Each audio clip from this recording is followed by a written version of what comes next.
Do you think Kevin Rudd's position is tenable if Trump gets re-elected? It will be up to Mr Rudd to demonstrate his capacity to continue to do the job and do it as effectively as he has been, to give him credit. So a coalition. Both sides of Congress. I've spoken to Peter Dutton about this before a few months ago. You'd be okay if he can demonstrate that he can work with. I mean, there's two hypotheticals in this one, obviously, if not three. But you'd be okay for him to continue as ambassador under a coalition government if he was going okay. Andrew, the short answer there is yes. Kevin Rudd has worked the Congress hard and effectively, I would say, during his time as ambassador. We've got outcomes there in relation to AUKUS and changes to some of the export rules that are really important in terms of better integration of our defence industries. And we want to see that type of momentum continue. Is that Peter? And our assessment will be on what is in Australia's best interest. Okay. Is that Peter Dutton's view? Kevin Rudd and Anthony Albanese's assessment too. Is that Peter Dutton's view too? That we want to do what is in Australia's best interest. That Rudd could continue. Have you spoken to him? Kevin Rudd is demonstrating, if Andrew, yes, and if Kevin Rudd is demonstrating that he is getting the job done and can do the job for a coalition government with a Republican administration, well, of course, then we will assess that on its merits. But ultimately, it's about getting the job done in Washington and making sure that Australia's influence is as strong as possible. Now, clearly, it's well reported what Kevin has said in the past. Equally, we've seen him engage and try to build ties across the Republican Party and engage there in Congress. Whether that will be sufficient with an incoming Trump administration, I hope that Kevin Rudd and Anthony Albanese, if that proves to be the case, will be honest enough in terms of how they undertake that assessment and will consider Australia's best interest, because that's what we will be putting forward regardless of Kevin Rudd's political background. Okay, briefly, do you think Donald Trump would seek to bring an end to the war in Ukraine, and is that a good thing or a bad thing? He's said that he would, and bringing an end to the war is a good thing. What we want to see is a just outcome for Ukraine. And a just outcome for Ukraine is one where their country has confidence in its security and its sovereignty into the future. We cannot have a situation where Russia finishes this feeling emboldened, in a stronger position, and potentially repeating the type of horrors that we've seen in the last couple of years. So, of course, we want to see an end to the war. We'd love to see an end to conflicts in all manner of different situations, but how you end those conflicts is critical. And in this case, a just outcome for Ukraine, who was certainly not the aggressor in this case. Russia have been the aggressor. Sure.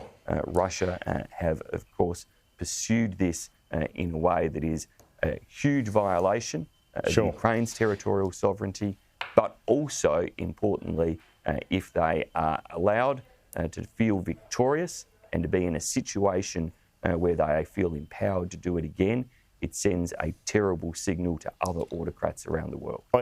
Now, late last week, Penny Wong, the Foreign Minister, bought a $3.4 million house in Adelaide, and you put a message on social media saying media shouldn't reveal the house.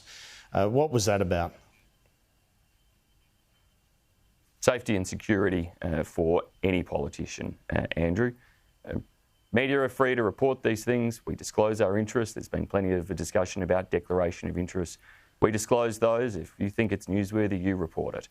But when it comes to those safety or security considerations, it shouldn't be reported in ways where it becomes all too easy for people to identify the precise had Penny Wong, a prominent member of Parliament. Sure. Had Penny Wong spoken to you before you ushered that tweet out there? Had Penny Wong spoken to you?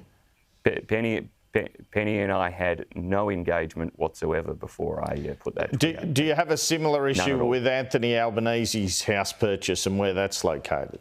Do you have the same view on that? Look, I think in terms of it being easily identifiable, arguably there are issues there. The one point of difference I'd make is, of course, whilst Anthony Albanese remains Australia's Prime Minister, he is living in government-provided and government-secured houses. Sure. Penny Wong, me, anybody else, Peter Dutton, we're all living in our private homes that are privately funded and provided, and of course don't necessarily come with those same security standards that the Lodge or Kirribilli House. Let me ask about flight upgrades then. Do you have any problems on the coalition side on this one? What's your understanding around how many upgrades Bridget McKenzie hasn't declared? Should she face penalty from Peter Dutton or David Littleproud if she hasn't made all relevant declarations? In fact, if she's failed to make a number of declarations?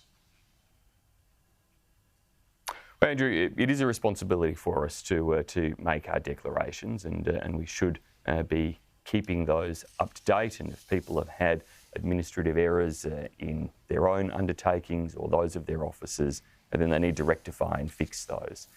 What is important about this debate, and where I've certainly kept all of my comments, is actually then about if there are areas of influence, how does an office holder in government actually influence?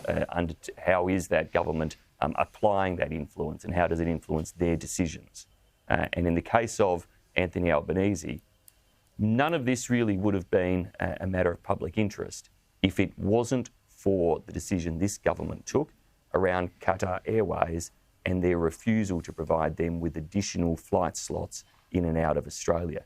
And Anthony Albanese's never been transparent about whether he or his office exercised influence over Catherine King's decision to refuse those upgrades.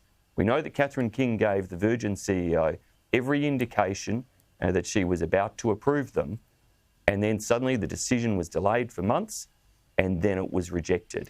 Wasn't Paul Fletcher... There's never been a clear answer from the government about why it was rejected. Didn't Paul Fletcher have some upgrades when he was in the transport infrastructure space as a minister?